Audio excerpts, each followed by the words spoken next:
I want parents to feel confident coming back to see their physician. Seeing their physician is an extremely important measure to helping keep their child healthy.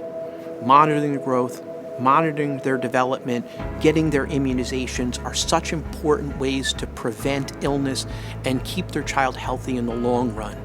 Physicians and healthcare workers are extremely sensitive to families and parents' concerns about potentially contracting coronavirus when visiting the physician's offices.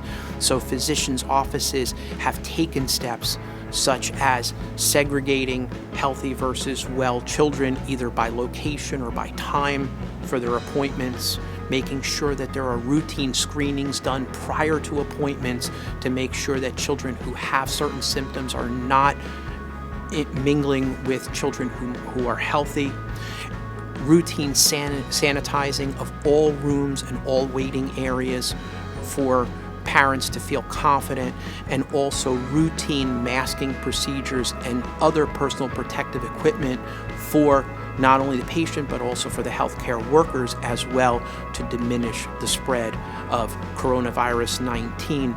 And by doing these steps, we want to and hope to ensure that parents feel comfortable and confident bringing their child back for their routine care. Thank you for choosing St. Peter's.